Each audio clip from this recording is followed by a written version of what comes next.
Hello বন্ধুরা, কেমন আছো? আশা করি তোমরা সবাই খুব ভালো আছো। রাধে রাধে। আর এখন সকাল প্রায় সকাল বলতে 9টাই বাজে। সবাই কেমন আছো? আশা করি তোমরা সবাই খুব ভালো আছো, আর আমিও খুব ভালো আছি। আর আমি এটা বললাম না যে আমি নন্দিতা সাহা আবার একটা ব্লগ নিয়ে এসেছি। আশা করি তোমরা সবাই ভালো আছো। যাই হোক, এটা আর বলার মতন প্রয়োজন পড়ে না, যাই হোক ওই জন্য বলিনি। তো এখন আমি সমস্ত বাড়ির কাজ সেরে এখন আমি বসে পড়েছি। তো কচু শাক কাটতে। আর আমার বর বলে যে বাড়ির সামনে যেহেতু আমাদের পুকুর আছে, অনেকবার ভিডিওতে দেখানো হয়েছে, তো তার জন্যে বর বলে যে সামনে এত সুন্দর সুন্দর শাক আছে, এত সুন্দর সুন্দর খাবার জিনিস আছে, তো তুমি রাঁধতে পারো না? তো কী করবো ভাবছিলাম যে কী রান্না করব। তো এত দেখি ভিডিওতে যে কচু শাক রান্না করেছে, কিন্তু আমি কোনো দিন খাইনি। এই প্রথমবার আমি কচু শাক রান্না করলাম। আর তাই আমি ব্লগটা তোমাদের সামনে শেয়ার করতে এলাম। আর নিজের মনের মতন বানিয়েছি কচু শাকটা। আর এখানে সমস্ত কচু শাকটা আস্তে করে ছাড়িয়ে নেবো অল্প অল্প করে, যেহেতু প্রথমবার বানাচ্ছি তাই সমস্ত ছাড়িয়ে নিলাম। আর এখানে ছাড়ানো হয়ে গেছে, এই যে সময় ডুমো ডুমো করে কেটেও নিয়েছি। আর কী সুন্দর লাগছে দেখতে, বেশ ভালো লাগছে। তারপরে কাটার পর নিজের ফেসটা ভালো করে দেখছি, যেহেতু আমার প্রচণ্ড ব্রণ বেরোচ্ছে। কেন যে এত ব্রণ বেরোচ্ছে বুঝতে পারছি না, হয়তো ফেস ওয়াশটা কোনো শ্যুট করছে না নাকি জানি না, কিন্তু স্কিনটা প্রচণ্ড অয়েলি হয়ে গেছে তার জন্য। আর একদিকটা মনে হচ্ছে গালটা এতটা ফুলে আছে, মনে হচ্ছে গালের ভিতরে কিছু চকলেট ভরেছি। যাই হোক, কিছু ভরিনি, তার জন্য গালটা এমনি ফোলা লাগছে। আর গাল ফোলা বেশি ভালো লাগে না দেখতে। আর যে পোশাকটা পরছি সেটা মিশো থেকে কেনা হয়েছে, বেশ ভালো স্যুটটা। আর এই যে ওইখানে কলে পুরো ধুয়ে নিয়েছি শাকটা ভালো করে, কারণ যেহেতু একটা পুকুরের মধ্যে হয়েছিল, তো তার জন্যে এমনি ছাড়ানো হয়ে গেছে, তারপরেও আমি ধুয়ে নিলাম। আর ব্লগ দিতে এতটাই দেরি হয়, দুটো মেয়ে থাকে, যেহেতু পড়ানোর একটা চাপ থাকে সমস্ত, ওই জন্য দিতে পারি না। মানে সময় তো ইউটিউব চালালে তো ইউটিউবে সবসময় সময় দিতে হবে, আর ফেসবুক চালালেও ফেসবুকে সময় দিতে হবে, যেন সবসময় যেন অ্যাক্টিভ থাকতে হয়। তা আমি সেটা পারা যাচ্ছে না। তারপরে শিলে বাটবো, যেহেতু আজকে নিরামিষ রান্না করব। আরও সবজি আছে, করিনি। আদা, গোলমরিচ আর জিরে নিয়ে একটু পেস্ট করে নেবো, শিলের মধ্যে বেটে নেবো। আর অনেক দিন পর আমি শিলে মশলা বাটছি, আর আমার হাতগুলো যেন ব্যথা করছে। সবসময় তো মিক্সিতেই বাটি, তাই অল্প কিছু। আর শিলটা ব্যবহার করা হচ্ছে না, সেও তো রাগ করতে পারে, মা ষষ্ঠীর একটা ব্যাপার। আর এই যে হাতটা ভীষণ ব্যথা করছে। আর আমাদের শিলটা না ব্যবহার না করে প্রচণ্ড তেলো টাইপের হয়ে গেছে, তেল টাইপের হয়ে গেছে। এটাকে খোদাই করতে হবে, যে করে না কি যে ওই ব্রেক দিয়ে ঠুকে কি মিস করে না, যাই হোক ওটাকে দিতে হবে, বা কেউ যদি বাড়িতে আসে করে দিতে, সে করে দেবে। আর আমি মশলা বাটতে যেন আমার হাতটা খুব ব্যথা করছিল। অনেক দিন পর অভ্যাস যখন ছেড়ে যায় মানুষের কি হয় সেটা সবাই জানো। আগে জানো তো মশলা বাটতাম, বেশ সুন্দর চন্দনের মতন বাটা হতো। এখন দেখেছি মশলা বাটলে বেশ খচখচে টাইপের হয়, মশলাটা ঠিক মতন বাটা হয় না, কারণ বললাম শিলটা প্রচণ্ড তেল টাইপের হয়ে গেছে।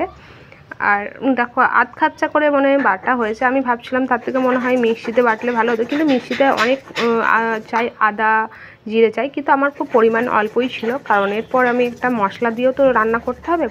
আর নিরামিষে বেশি সব কিছু পরিমাণ অল্প দেওয়াই উচিত, বেশি ভালো লাগে না। মাছ মাংস হলে তখন ঠিক আছে।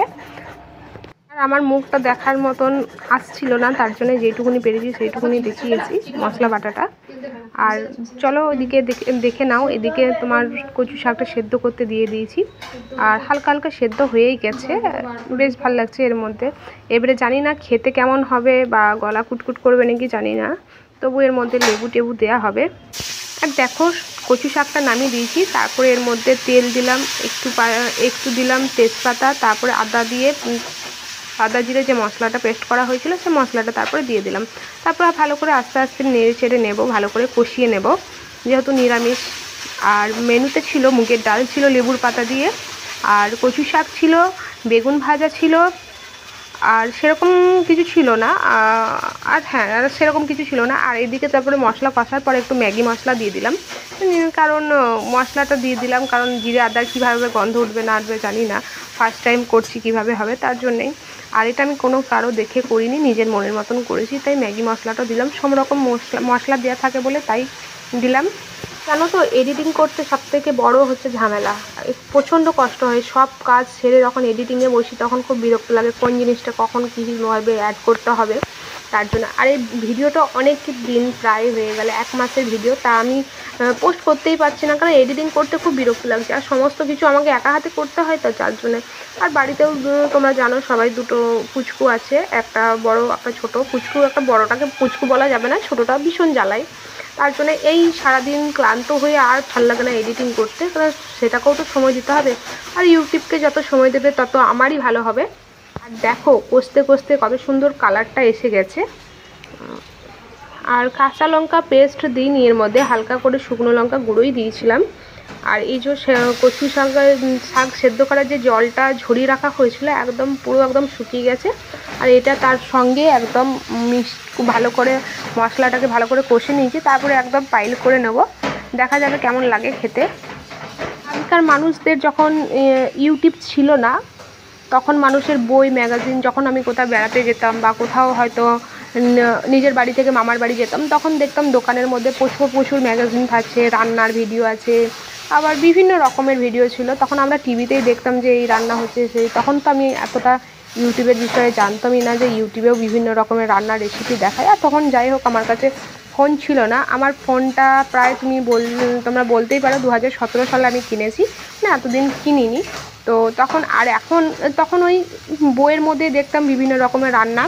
আর এখন সব সময় আমি ইউটিউবের মধ্যে দেখি যে বিভিন্ন রকমের রান্না, চোখের সামনে এত সুন্দর সুন্দর ভিডিও করে দেখায় রান্নার, বেশ ভালো লাগে দেখতে। আর মানুষের বিভিন্ন রকমের রান্নার হাত আছে, কেউ মটনটা অন্যভাবে রান্না করে, কেউ দুধ দিয়ে করে, কেউ দই দিয়ে করে, কেউ পোস্ত দিয়ে করে, বেশ ভালো লাগে বিভিন্ন রকমের, আর শেখাটাও হয়। আর কষতে কষতে দেখো কতটুকুনি হয়ে গেল, আর দেখালো অনেকটা কচু শাক মনে হলো এক ঝুড়ির মতন, কিন্তু যখন সেদ্ধ করলাম তখন অল্প হয়ে গেল। আর কি সুন্দর লাগছে বেশ দেখতে। লাস্টে রান্না রেডি হয়ে গেছে, লাস্টে একটু গরম মশলাটা দিয়ে দিলাম।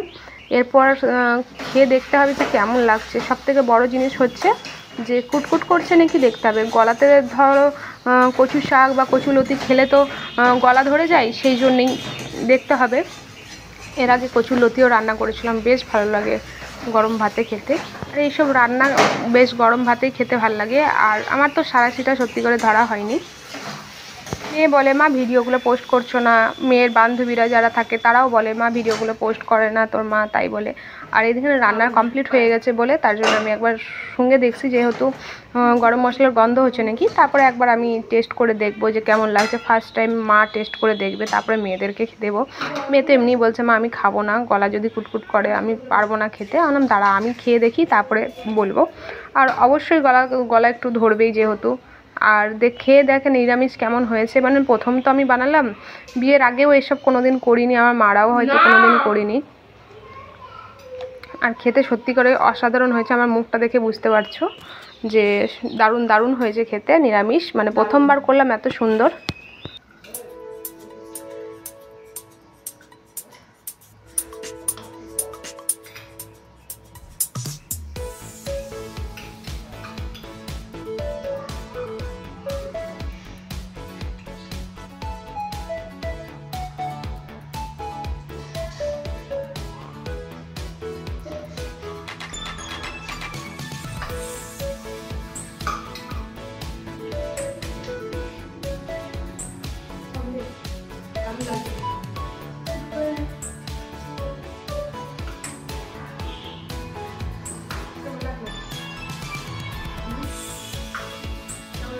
যাই হোক, ভিডিওটা শুধু এই পর্যন্তই, রান্নার ভিডিও পর্যন্তই করলাম, এর থেকে আর ভিডিওটা বাড়ালাম না, কারণ এটাতেই অনেকটা বড় হয়েছে। আর যদি ভালো লাগে অবশ্যই লাইক করো, আর তাড়াতাড়ি শেয়ার করো, আর তোমার সাবস্ক্রাইব করো। আর আবার নতুন কোনো ভিডিও নিয়ে আসবো। টাটা।